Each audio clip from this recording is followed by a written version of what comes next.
Abdurrahman Wahid, atau yang lebih dikenal sebagai Gus Dur, bukan hanya seorang presiden. Ia adalah seorang pemikir, ulama, dan pejuang demokrasi yang meninggalkan jejak mendalam dalam sejarah Indonesia. Kalau berani ya dituntut sana, gitu aja kok repot.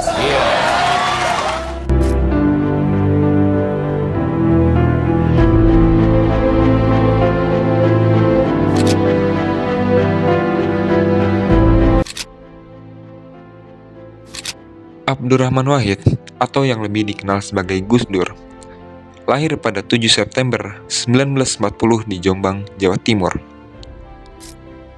Ia berasal dari keluarga pesantren yang sangat berpengaruh di Indonesia.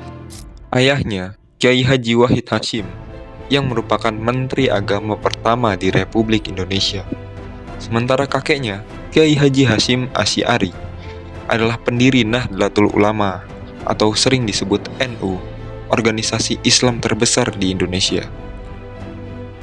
Sebagai putra dari tokoh nasional, ia dikenal sebagai anak yang cerdas, gemar membaca, dan memiliki pemikiran yang kritis sejak kecil.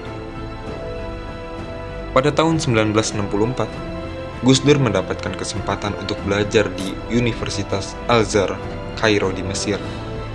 Namun, ia merasa kurikulum di sana terlalu kaku, sehingga ia pindah ke Universitas Baghdad di Irak yang lebih membebaskan mahasiswa dalam mengeksplorasi pemikiran Islam. Di sana, Gus Dur semakin mendalami filsafat, politik, dan sosial. Sepulangnya ke Indonesia, ia aktif menulis di berbagai media dan memberikan pemikiran kritis mengenai Islam, politik, dan budaya. Tahun 1984, Gus Dur terpilih sebagai Ketua Umum PBNU dan membawa organisasi ini ke arah yang lebih modern dan independen.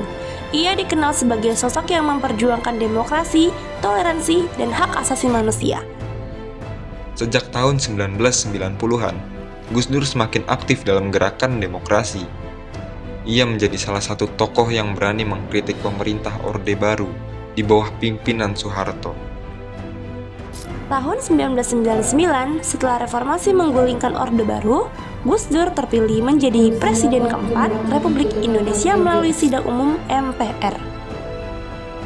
Meskipun masa jabatannya hanya berlangsung selama 21 bulan, ia berhasil mencatat berbagai kebijakan penting, antara lain ialah menghapus diskriminasi terhadap etnis Tionghoa dan menetapkan Imlek sebagai hari libur nasional, membubarkan Departemen Penerangan demi Kebebasan Pers, membubarkan Komkamtib, Komando Operasi Pemulihan Keamanan dan Ketertiban untuk menjamin hak asasi manusia, mempromosikan pluralisme dan toleransi beragama, termasuk mendukung Ahmadiyah dan komunitas minoritas lainnya.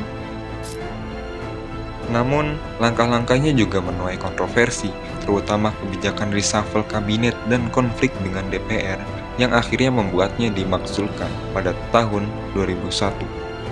Setelah lengser, Gus Dur tetap aktif di berbagai kegiatan sosial dan keagamaan.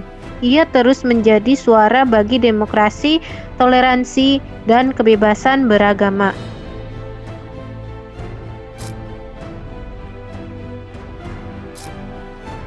Pada 30 Desember 2009, Indonesia kehilangan salah satu tokoh terbaiknya. Gus Dur meninggal dunia di usia 69 tahun akibat komplikasi penyakit yang dideritanya.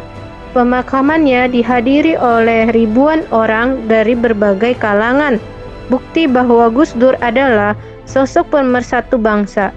Hingga hari ini, pemikiran dan perjuangannya masih dikenang oleh banyak orang.